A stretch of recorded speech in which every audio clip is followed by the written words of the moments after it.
Hello my friends, welcome to our channel Saloni Verma study point.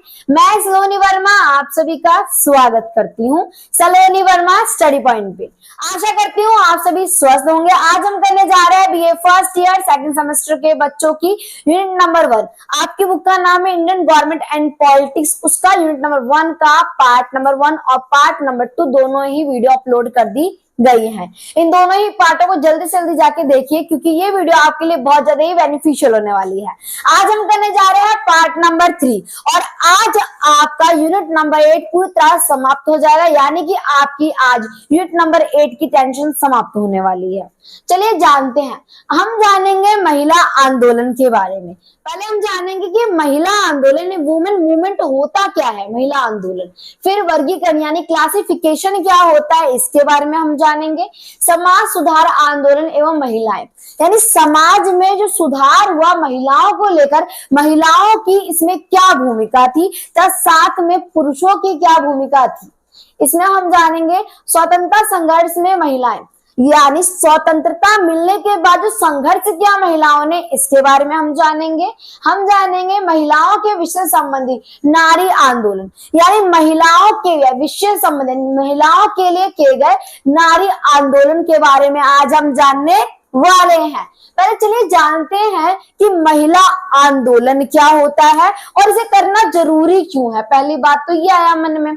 अच्छा मुझे बताइए, जो देश होता है हमारे भारतीय समाज में धर्म के आधार पर, रंग के आधार पर, लिंग के आधार पर, चाहे नृत्य जाति आधार पर, आप देखोगे विभिन्नताएं देखने के लिए मिलती हैं। यानी कि विभिन्नताएं जब देखने के लिए मिल रही हैं आपको धर्म पर, जाति के आधार पर, नृत्य जाति के आधार पर, साथ में विचारधाराओं में, है ना। यानी हमारी विचारधारा, आपकी और मेरी विचारधारा एक दूसरे से अलग है। यानी देश में जितने भी लोग होते हैं उनकी विचारधारा एक दूसरे से अलग अलग होती है ना। तो इसमें हम जानेंगे कि महिला आंदोलन किया क्यों जाता है। देखिए महिला जो होती है, एक महिला के लिए विकास की धारणा कुछ और हो सकती है, तो इसी प्रकार से समाज में जितने भी महिलाएं होती हैं उनके लिए विचारधारा तथा विकास की धारणा विभिन्न विभिन्न होती है। चलिए जानते हैं विकास की धारणा विभिन्न विभिन्न कैसे होती है। मान लीजिए एक महिला है, अब महिला का नाम आप सीता ले लीजिए, ठीक है। उनके मान लीजिए कि उनकी धारणा है, उनके 3 पुत्र हैं, वो चाहती हैं कि उन्हें तीनों टाइम का भोजन मिले, उनके पुत्रों को सही टाइम पे, वो उनके लिए विकास है। यानी तीनों टाइम का आहार मिले, भोजन मिले। अब वही विपरीत, मान लीजिए कोई अमीर महिला है तो वो ये चाहती है कि उसे सोने जवाहरात मिले, वो उसके लिए विकास है। इसी के विपरीत मान लीजिए एक महिला है जो चाहती है कि उसके बच्चों को अच्छी से अच्छी शिक्षा मिले, वो उसके लिए क्या हो गया, विकास हो गया। यानी डेवलपमेंट यानी विकास की धारणा हर एक महिला के लिए अलग अलग विभिन्न विभिन्न होती है। यह महिलाओं के लिए नहीं, सभी इंसान के लिए, हर एक इंसान के लिए, हर एक मानव के लिए विकास की धारणा अलग अलग होती है। अब मान लीजिए एक अमीर इंसान है, अब एक अमीर इंसान के घर पे एक और कार आ जाती है, उसके घर पे बहुत सारी कारें हैं। अब एक और कार आ गई, क्या वो उतना ज्यादा खुश होगा जब वही कार एक गरीब के घर पे आए? उसके लिए कितना बड़ा सेलिब्रेशन होता है, परिवार के सदस्य कितना ज्यादा खुश होते हैं। यानी कि हर एक इंसान की नीड और विचारधारा और विकास को देखने का तरीका अलग अलग होता है। तो आप समझोगे कि हमें ये महिला आंदोलन करने की जरूरत क्यों है। जब समाज में लोगों की धारणा अलग अलग है तो महिलाओं को देखने का नजरिया भी लोगों का अलग अलग है। यानी कि महिला, अब देखिए धर्म के आधार पर, जाति के आधार पर, नृत्य जाति के आधार पर और विचार के आधार पर महिला, अभी हमारे जो देश है, देश में देश को कई भागों में बांटा गया है। यानी महिलाओं के जीवन निर्वाह का तरीका अलग है, उनका जीवन अलग है और साथ में जीवन की समस्याएं अलग हैं। अब देखिए एक महिला के लिए समस्या क्या हो सकती है, उसकी गरीबी हो सकती है। वही दूसरी महिला के लिए समस्या क्या हो सकती है, मान लीजिए उनके बच्चे उनकी बातें नहीं मान रहे हैं। यानी कि बेसिकली महिलाओं के लिए समस्याएं अलग अलग होती हैं। अब देखिए बेसिकली समस्या के रूप में आप मान लीजिए कि एक महिला है, एक पुरुष है, एक ही कंपनी में काम कर रहे हैं, दोनों ही एम्प्लॉय हैं। महिलाओं को पुरुषों के समान वेतन नहीं दिया जाता, यानी दोनों तो एक ही कार्य कर रहे हैं। अब दोनों को समान वेतन क्यों नहीं दिया जाता? क्योंकि लोगों की धारणा है कि महिलाएं पुरुषों से कमजोर होती हैं, तो पुरुष ज्यादा अच्छे से कार्य को डेमोन्स्ट्रेट यानी प्रदर्शित करेंगे, प्रस्तुत करेंगे, और ये मानते हैं कि महिलाएं पुरुषों से कमजोर हैं, तो महिलाएं उस कार्य को सही तरीके, सुदृढ़ तरीके से नहीं कर पाएंगी। तो इसीलिए महिला आंदोलन की आवश्यकता महसूस की गई प्राचीन समय तथा वर्तमान समय में भी।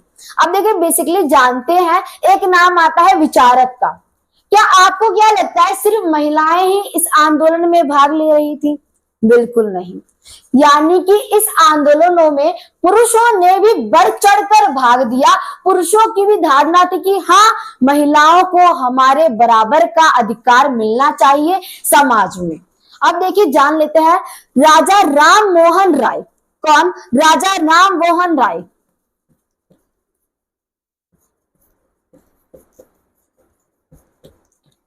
अब ये एक विचारक हैं।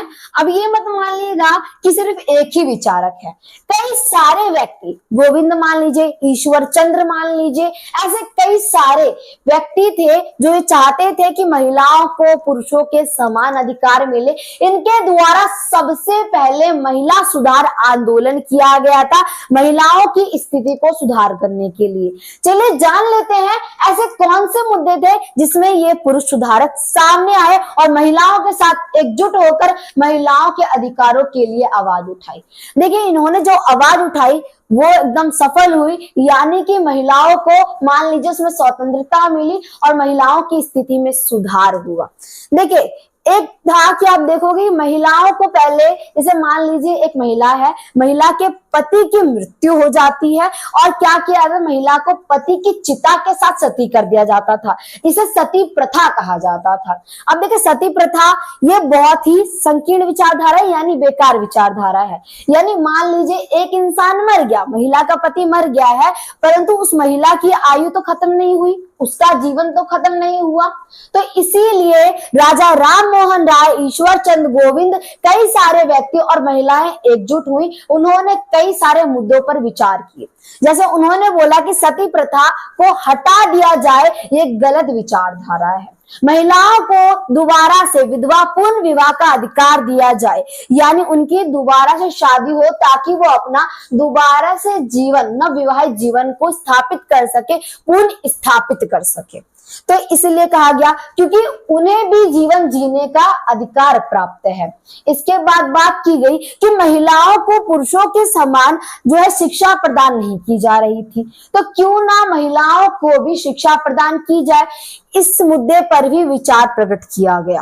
महिलाओं के साथ जो भेदभाव हो रहा था, जो उन्हें कंपनियों में किसी भी कार्य में पुरुषों के समान माना जाता, कमजोर है, पुरुषों के जैसा संकीर्ण यानी मैंने पुरुषों के जैसे समान कार्य नहीं कर सकती हैं, उनके बराबर कार्य नहीं कर सकती हैं, इस बात पर भी राम मोहन राय तथा ईश्वर चंद्र गोविंद, कई ऐसे व्यक्ति जो थे वो शामिल हुए, इन्होंने इसका विरोध किया।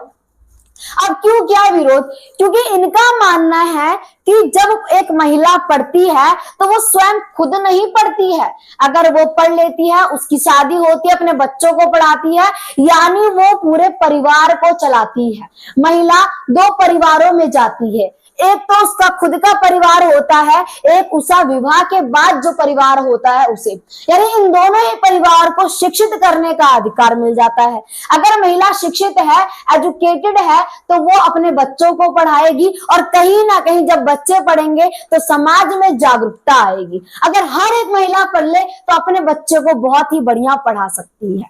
तो ये सब बातें की गई, यानी कि जब हम देवियों की पूजा करते हैं तो लड़कियां भी क्या वो देवी के ही समान है।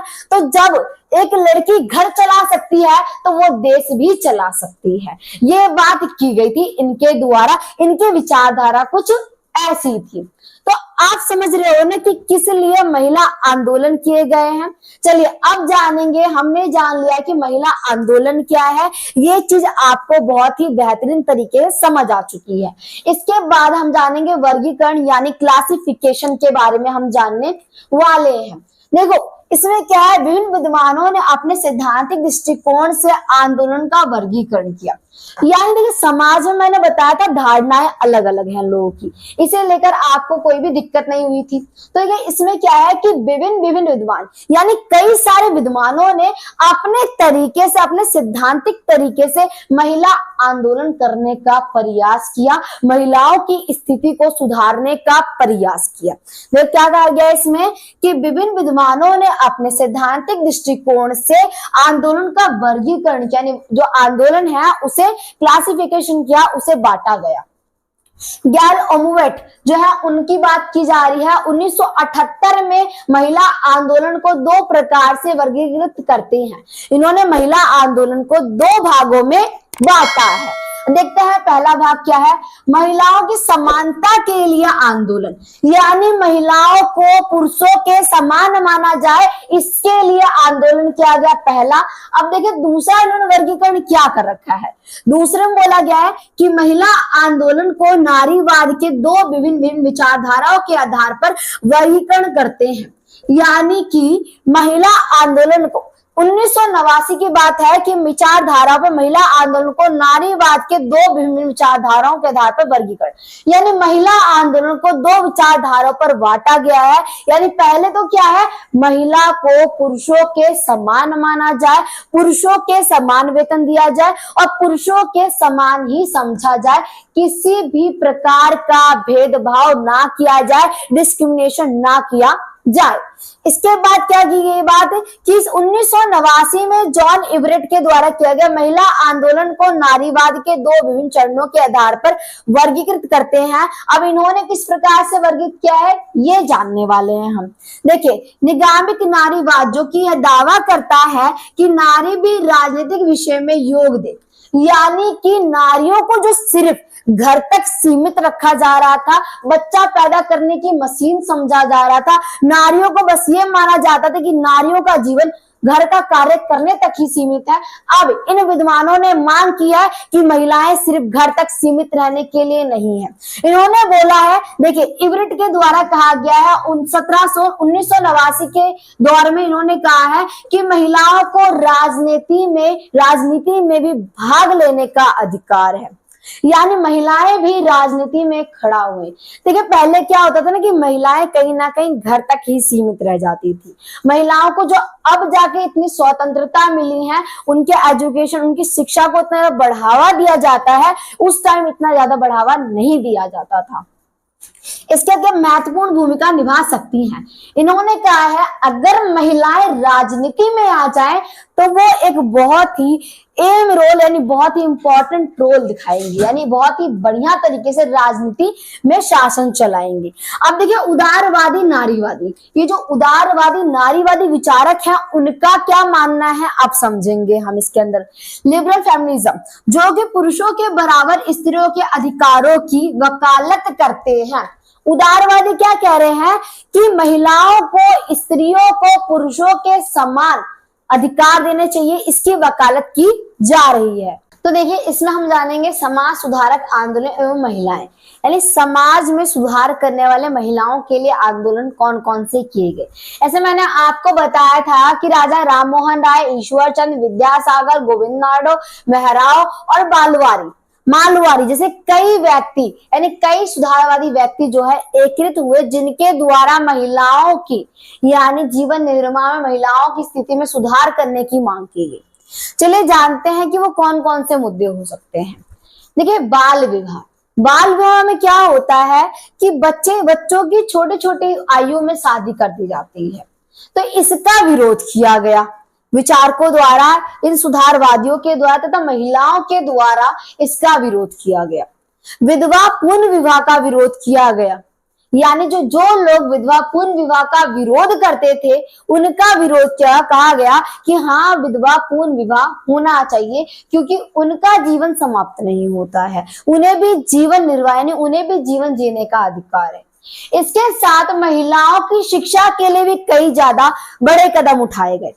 और सफलता ये हुई इस आंदोलन की कि महिलाओं के लिए शिक्षा के लिए कई विश्वविद्यालय, कन्या विद्यालयों की स्थापना की गई, जिसके द्वारा महिलाओं को भी शिक्षा का अधिकार प्राप्त हुआ। इन आंदोलनों के द्वारा महिलाओं की स्थिति में भी सुधार देखने के लिए मिलते हैं। देखिए इसमें क्या है, भारतीय यानी जो है भारतीय महिला संघ, women association, women Indian association की बात की गई है। इसके अंतर्गत यह कई सारे संघों का निर्माण किया गया, जिसमें कई सारी महिलाएं अब एकत्रित हो गई। शुरुआत में जो आंदोलन हुए थे उसका नेतृत्व पुरुष कर रहे थे, परंतु उत्तर स्वतंत्र काल में अब महिलाएं कहीं ना कहीं अपनी स्वतंत्रता के लिए एकजुट हो गई और संघ बनाया। उसी संघ का नाम बताया गया है वुमेन इंडियन एसोसिएशन, इस संघ का नाम था, यानी भारतीय महिला संघ। तथा दूसरा संघ बनाया गया अखिल भारतीय सम्मेलन, ऑल इंडियन वुमेन कॉन्फ्रेंस की स्थापना की गई। और इन संघों की बस एक लौती मांग ये थी कि महिलाओं को भी पुरुषों के समान अधिकार दिया जाए, महिलाओं का जो शोषण हो रहा है उसे बंद किया जाए, महिलाओं को भी यानी बाल विवाह को रोका जाए, तथा जो विधवा पूर्ण विवाह है उसे स्थापित किया जाए, ताकि उनकी स्थिति जो है थोड़ी सुधार आ सके उनके जीवन में भी। यही मांग की गई। चलिए अब आप जानने जा रहे हो कि कब अब महिलाएं जो है सक्रिय हो गई हैं, अब ये महिलाएं अपनी स्वतंत्रता के लिए मांग करना शुरू कर रही हैं। देखिए कमला देवी चट्टोपाध्याय की बात की जा रही है। 1958 में अपर्णा वसु ने, 1976 में, 1984 मनमोहन कौर, 1980 रजनी अलेक्जेंडर, 1984 उमा राव एवं मारी, जैसे कई सारी महिलाएं। 1984 तक कुछ अन्य विद्वानों ने स्वतंत्रता संघर्ष में महिलाओं की भूमिका का निरीक्षण किया, यानी कि महिलाएं तो सक्रिय हो गई हैं, साथ में पुरुष भी महिलाओं का साथ दे रहे हैं। बात क्या की, संघर्ष में महिलाओं की भूमिका का निरीक्षण किया, यानी महिलाओं की सहायता की और महिलाओं के इस आंदोलन में शामिल हुए। अब देखिए बताया क्या गया है कि कमला देवी चट्टोपाध्याय जैसी महिला हो गई, साथ में अपर्णा वसु हो गई, मनमोहन कौर हो गई, रजनी अलेक्जेंडर हो गई, रमा यानी कि उमा राव एवं मारी, ऐसे कई सारी महिलाएं अब समझ रही हैं कि महिलाओं को अब अपने हित के लिए आवाज उठानी होगी। महिलाएं जब चाहती हैं कि वो भी समाज में पुरुषों के समान हो, तो इसलिए अब सारी महिलाएं एकत्रित हो रही हैं।